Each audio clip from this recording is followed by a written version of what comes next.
Our last guest of the night is editor-in-chief of Metrosphere magazine, a student written and produced arts and literary magazine right here at MSU Denver. Please welcome Deanna Hirsch.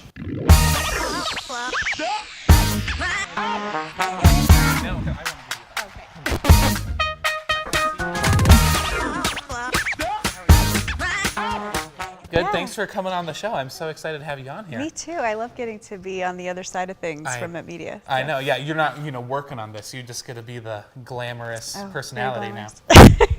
So we work together in the Met Media office. Yep. You as editor-in-chief of Metrosphere. Mm-hmm. What is Metrosphere exactly? So Metrosphere used to be the tri-annual arts and lit magazine of the college, and this year, as I became editor-in-chief, we decided let's change it up a little bit and challenge ourselves. And so we decided to make it a monthly magazine and to extend the umbrella to include culture. And so that gives us, we can pretty much talk about anything and everything. We have different sections to the magazine.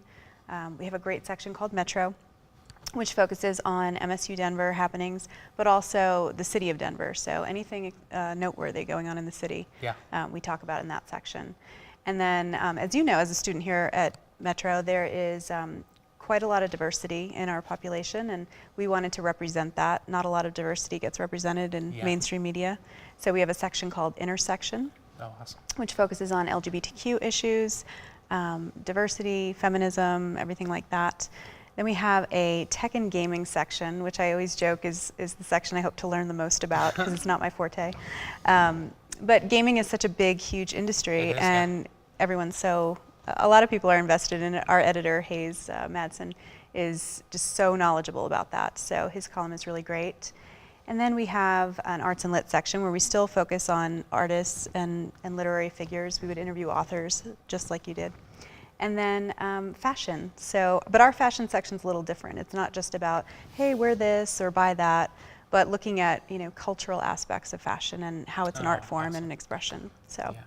I love the magazine so much. Thank you. I think it's so cool that you guys are doing six a year now. 6 issues. So it's a big undertaking. Yeah, we've got 2 in the bag now. We had September, which was amazing, and we did a recap of stuff that went over the summer because we were working all summer long. Of course, yeah. And then we just had our October issue come out. Yeah.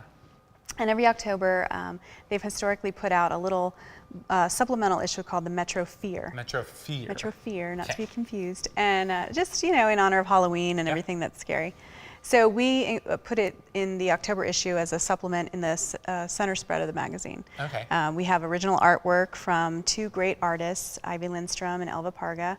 And then we had submissions from different writers that work for Metrosphere and writers who just are in different majors of the campus but wanted to write some horror stuff.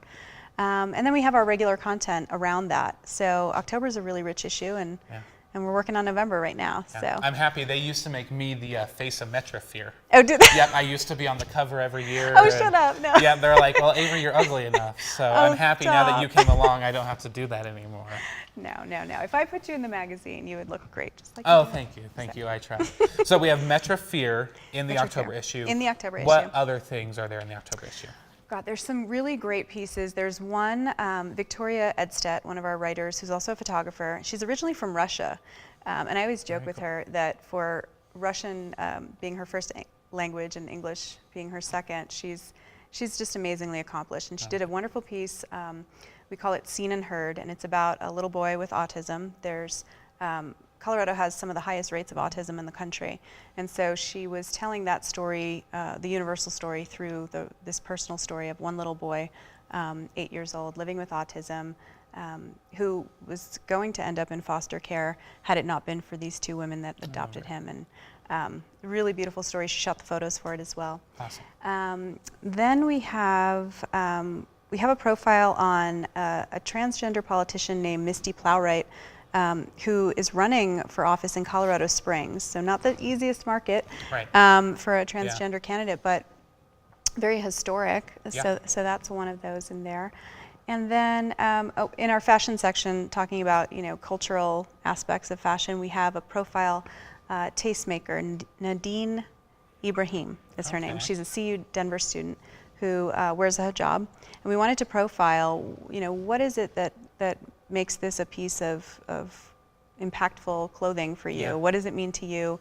There's so much talk about what hijabs mean, whether Yeah. they're oppressive, whether they're not. And so we wanted to actually talk to someone who wears a hijab and hear from Yeah. her rather than, you know, Yeah. like most reporting where they're kind of Yeah.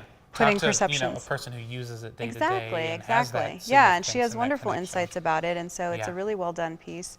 That's in the thread section. Awesome. And yeah, we've I just love got it. I'm so excited for it. Yeah. So we have this issue and then November coming up, right? November coming up. I'm very excited about Where November. can people get these from? Well, that's the cool thing. So in addition to extending the magazine to 6 issues, we've also extended our distribution. So you can get the magazine off campus as well. Awesome. Yeah, all over campus you'll find it, and we have a map in the magazine and on the website that lists our sites. But if you're off campus, at the Tattered Cover, at Racine's, at the Market on Larimer, really just all over town, because we're an urban campus, we want this to be an urban magazine. So, yeah. Well, thank you so much for coming on. Thank you. Yeah. So.